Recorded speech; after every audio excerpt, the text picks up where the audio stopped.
I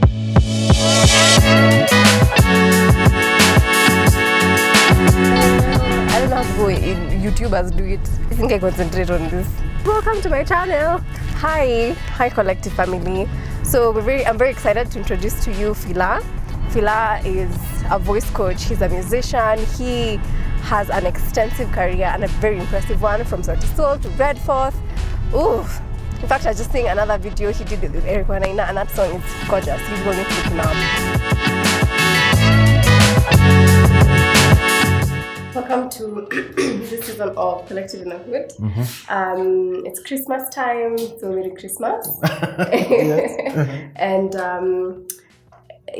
welcome.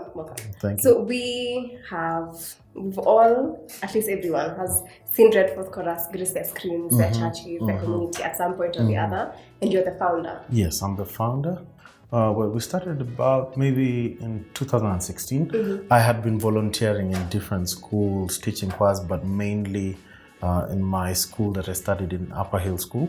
So that's where I would say the whole dream of having a choir and particularly a contemporary choir, I'd say that's when that dream came. And, just working over the years, I was able to tell this is a kind of music that I want to share. And apart from sharing that music, who can I share that music with?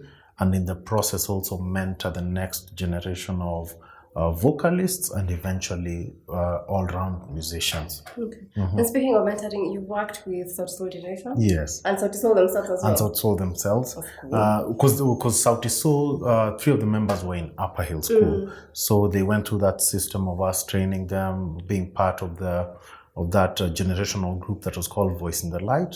And they were part of that group, and even the name Sauti Sol actually means Voice in the Light, which was more of a Christian Union singing group. Okay. So they continued. The foundation, I would say that the culture of music and the discipline of that, of both the music club and the Christian Union singing culture is what has been that tradition that has helped music in Upper Hill grow, and for all these vocalists that we know about to be able to flourish in the industry. Okay. So you're a voice coach? I'm a voice coach. I'd call myself a voice coach.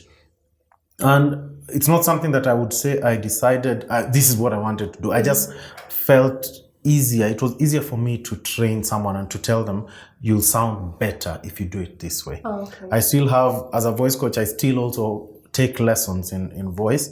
And I would say I also have some of the challenges that it's easy for me to point out.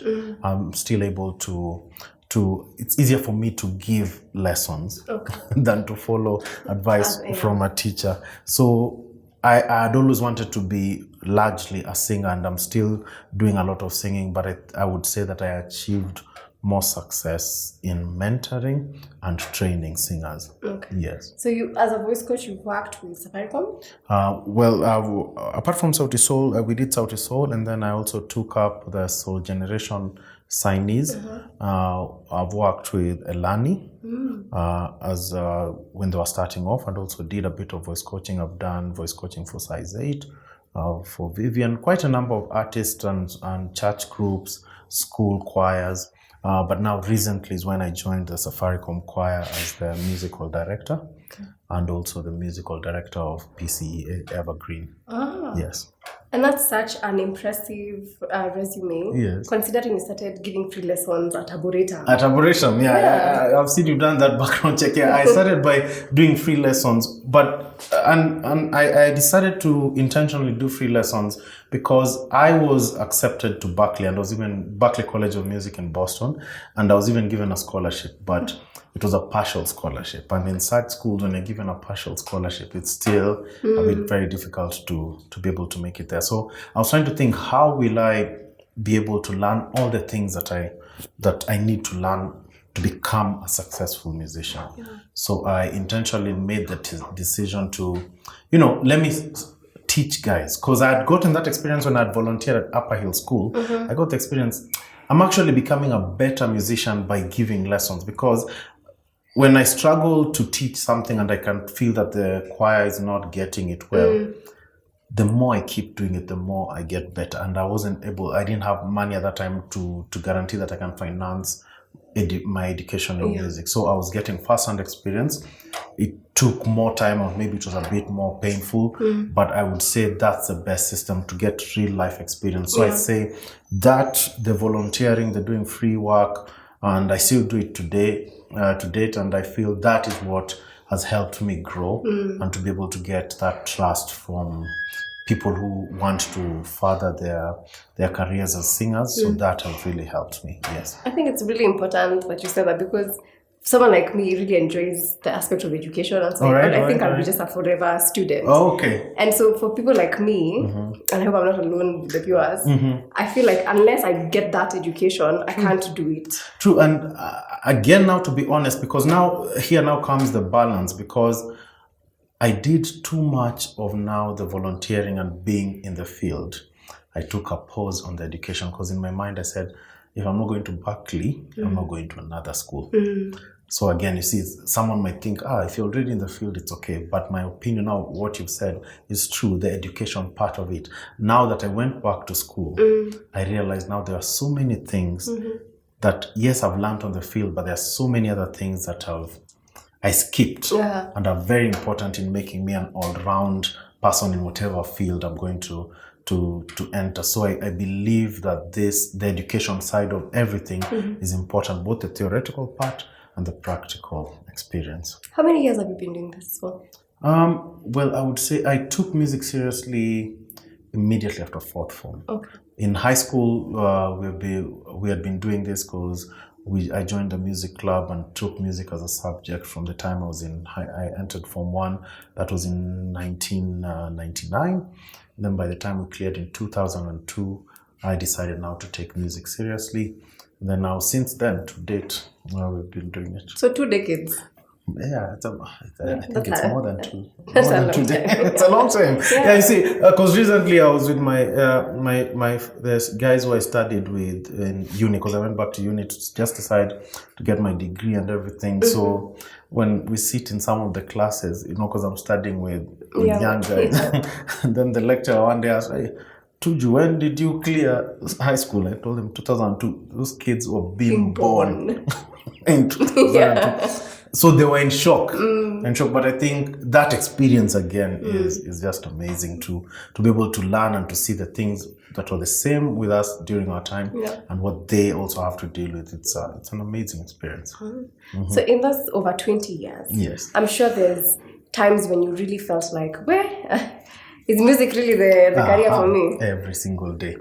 Every single day as a human being who's trying to do anything, and particularly if you're trying to do something in an out-of-the-box kind of field, the music industry, particularly in Kenya, is not structured. There are no structures in every single field. The education side of music, the performance side of music, and then even if you break it down in genres of music, the classical field, the contemporary field, the worship side of music, there are no structures to guide you to the steps of achieving success. So now you just have to do a lot of trial and error if you're starting out. And then you need to have someone who's guiding you, and that guiding and mentorship system is what is lacking in our industry. So every day as a musician, we face challenges. With my students, there are things that we want, okay, what is the best way to achieve success in this particular field? How am I going to convince this student that they can take music and do it as a career? But because I don't have that experience of someone guiding me, I have to give them my own experience. I tell them, this is what has worked for me. These are the challenges that have worked for me. But now the challenge for us is now to bring all that together so that we can make an industry that is all round, to just copy all other industries, because it's all about systems and steps that each person has to go through to guarantee that, am I making the right moves? And if I make this move, what do I expect? So I think that is what is lacking. So every single day, I would say there are challenges. Now the business side of it, because when you start off as a musician or on any art, you're motivated purely by the passion. What you feel when you do it, what you feel when you see the effect it has on other people. Then now there's the reality check where now you're not under your parents' support anymore. So you have to make ends meet. You have to explain why you're doing, how is it going to make sense for you.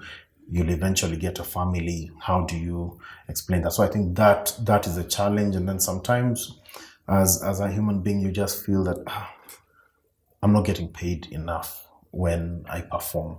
The kinds of deals that I'm getting are not the deals that I feel can be able to make sense. And for even someone like me who's dealing with a large group of young people, yes, they're coming to the choir, maybe they're not professionals, but still they are investing their time to come for rehearsals. So even when they get paid, eventually there's certain expectations of how much we're getting. So the balance of that, the passion and the reality of the business. So that balance sometimes can be frustrating, but it's part of growth. So I'd say against all the challenges that we face, I mean, those challenges help us learn better and just cover the loopholes and areas where we feel are struggling, so that we hope that now that can be able to motivate the next generation. And I think personally, I've taken that as a challenge to myself, that the musicians who pass through my hands don't have to go through the challenges of uncertainties that I went through. Okay. Yeah. Because you hear so many stories about the music industry being this scary place and nightmarish place. Exactly. But because I mean, anything that deals with the arts, I mean, is because you're dealing with emotions, and at the same time, the reality of business and making money, and particularly in Kenya, because there's so much uncertainty, everyone wants to keep the finance to themselves. You want to take as much as possible so that you protect yourself for a longer time, because you're not sure when the next paycheck is going to come, if you're looking at it from a business point of view. But in terms of fulfillment, in terms of the joy we get when we perform, I mean, that is there. Seeing these young guys grow, that is very fulfilling. But now bringing the balance, now that's where maybe the challenge comes in. So speaking of joy, what's a highlight, like an experience that even through those tough times, you remember that moment and you're just like, you know what, it's worth it? Well, I have those moments every day, sometimes because I work with special needs students. So to see them making the connection, I think the greatest joy in music when you see a completely amateur singer or instrumentalist making the connection. And you can tell, because anytime I begin anything with any group, if I'm teaching a group, and I can tell maybe it's a corporate choir, maybe it's a church choir, and I can tell their new members, I just tell them, one day you're going to fall in love with music. And that falling in love with music is usually my greatest joy, just to say, oh, this person has fallen in love with the music. This person has made the connection. That's usually the most beautiful part. Then now from there, the person now builds their identity. So once you fall in love with music, you build your identity, then that's when now the teacher and the student usually part ways. Because now once you build your identity, you discover, actually, Filah's direction is not what I want. So me as a teacher, I have to accept that, okay, this person has figured it out. They want to, form their own path. So I have to release them. But again, even as a teacher, you feel sometimes you're not ready to do this. And then that's where the conflict again comes. But my greatest joy is usually seeing that someone has made the connection. And then after that, now to see someone who has also now the discipline and everything that it takes, and then just to see them flourish as artists, to see them flourish as teachers. Also, you even have others go on to be teachers. Actually, majority of them, I usually try to encourage them that it's most important that you teach. Because when you teach, you retain more and you discover ways of, in anything that you do, the more you teach or guide someone, you'll be a better person of that whatever field you're doing.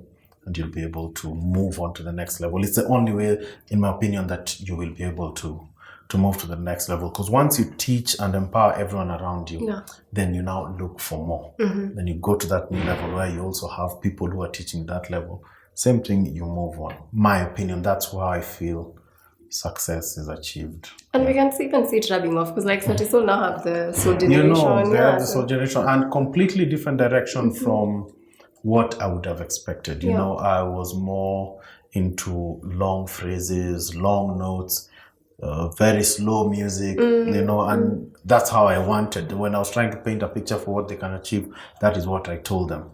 But to see them now discover this fusion of African music, African rhythms, all these influences, and come up with the success that they have, I think it's always a reminder, yes, my work is to help you see the opportunities, and then now and anytime I sit down and think about it, it reminds me, I mean, I think that's the main calling. It's the main calling, I think, for all of us, particularly people who are at a place of mentorship, parents. I think that's the deal. You help this person move forward, and then to a place where they can make the decisions, and then they flourish. So to see all of them succeeding, and then just also take responsibility for all the decisions they make. Sometimes maybe you're not, you don't approve of some of the things that are being done, but just knowing that they have made a conscious decision on their own, and they've decided, this is the path that I'm making. And most of the times, if they're successful, you're happy about it. Yeah. We ourselves, I might be biased towards the music because I have a couple of friends at Collective who do music. And so we have so many people who have a talent. I remember when I was young, I could sing. Now, don't ask me to sing, but back then... No, I heard you singing. I heard you singing something and say, that's a singer. Yeah. So we have people who have talents, but like me, they were like, what am I going to do with it? I know, let me just go and study finance and then see what happens with that. Yeah. So what can you tell our young viewers who are afraid to take the leap and believe in their talents? Well, so now there are a number of ways to look at it, because now it's perfectly fine to be talented and still not pursue it as your main career. That's perfectly okay. And then there are people who might not be described as, hey, you have talent. Some people have to work really hard for it. So those are the people who end up being teachers most of the time. The talented ones, when you're now talking about the arts, those are the performers, those are the people who are practicing. But you'll find that the teachers are the people who really toiled to understand how does this work, so they become very academic about it. So my advice to anyone, it's always in your heart. You've tried singing somewhere. What does it make you feel? Is this something that you can picture 20 years from now? I still want to be doing this. In my old age, is this something that I'm going to be happy about?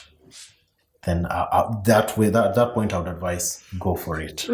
Go for it. And then also now you have to be realistic. Is this something that, based on my success so far, based on my age, based on my prospects, is this something that is going to sustain me from a business point of view in terms of revenue? If the answer is yes, then it's possible to do it alone. But it's becoming more difficult to just do one thing and be guaranteed that can be your only revenue stream in terms of money. Because I mean, even if you have a job, you still invest in other businesses to bring money. So if you're looking for to be sustainable and to be able to raise your family and invest in other things, pursue the music if that's a calling. But still, any revenue that is come from this, invest in the music and invest in something else that is going to just give you that cushion. So be smart about it as well. Be smart about it. I think now there's so many things that come into play about the calling of whatever career you want to go through, and then now being smart about it for it to be sustainable for you. Okay. Yeah. Okay. And so you've had a very long career with a lot of ins and outs. Yeah. Is there a moment or moments where you feel like, Kasi God, if it's not God, this wouldn't have been possible? Exactly. And that's very true, and it's not just trying to be cliche about it, but it's true. I would say music saved my life, and I would say that this gift that God gave me has sustained me, has protected me from so many things, so many areas that I would have gotten into.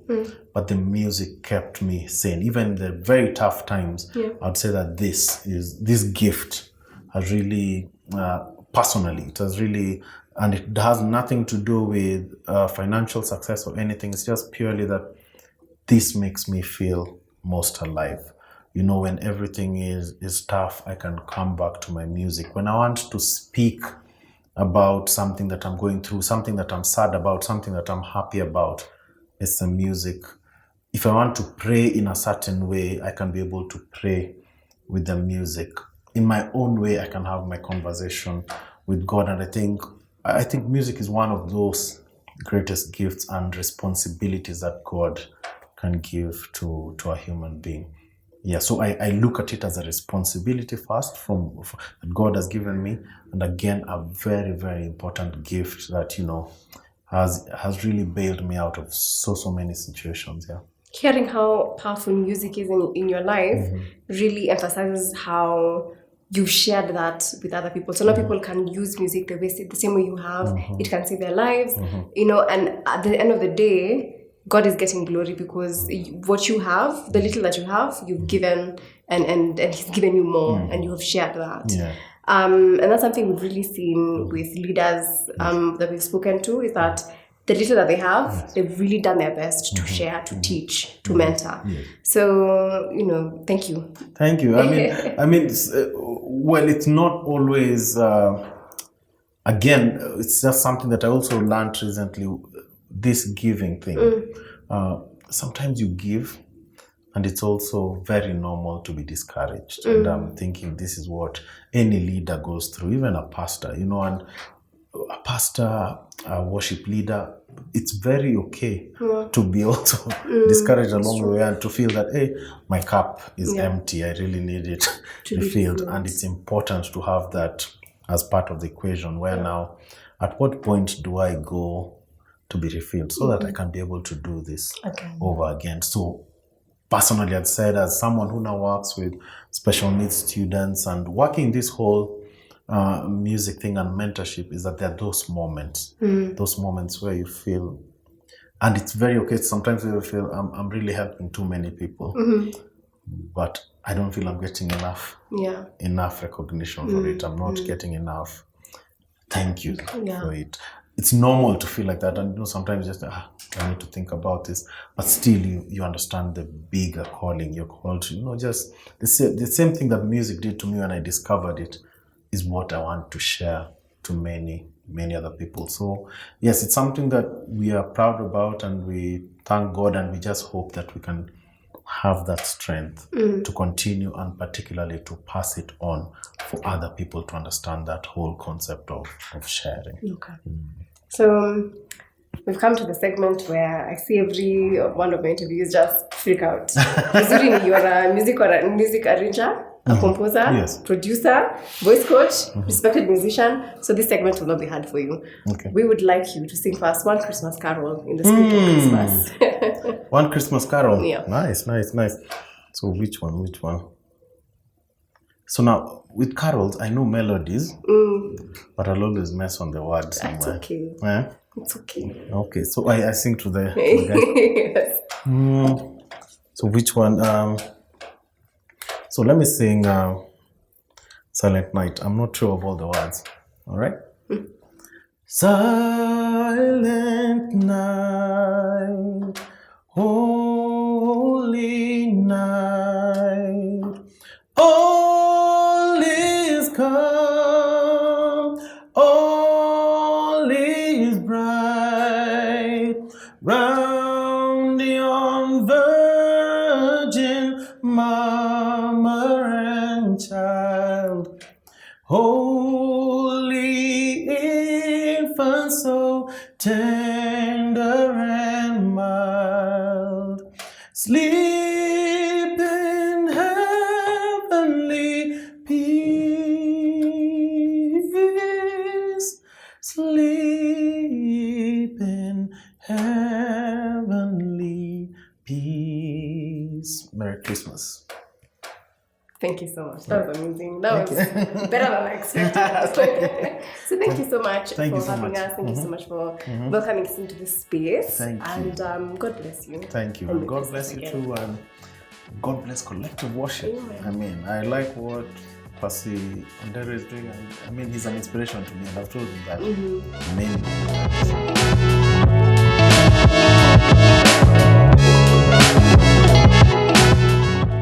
So there you have it, collective. Today we spent the amazing day with the amazing Philip Tuju, commonly known as Filah, from the Redfourth Academy of Music. Thank you, Filah, for your time. Thank you, sir. And thank you for everything you've done for this generation and what you'll continue doing for the generations to come. And we at Collective Worship do appreciate you for what you've done, not only for us, but for the generations and the country and many people we've come across. So allow me to bless you as you come to an end. Thank you. So Father, Lord, we want to thank you for Philip. We want to thank you for how far you brought him. And we pray, oh God, that you'll bless him, that you'll guide him, that you'll be with him, oh God, in his endeavors, oh God, his personal life, and even as he leads, oh God, the Redfourth Academy of Music and the many places as we've heard that he serves and as he offers, oh God, his skill and his gift, oh God. I do pray that you go ahead of him. I do pray that you give him strength, continually edify him, and continually grant him favor and grant him strength in this which you've set forth in his life. And as we come to the end of our time together, we pray that you bless him, guide him, and lead him. And for Jesus' name, we do pray, believe, and trust him. Amen. So thanks, Filah. Thank you, bro. Baraka sana as well. Asante sana. Yeah. Enjoy yourself and have a good Christmas. Thank you. Same to you guys. Merry Christmas. Merry Christmas.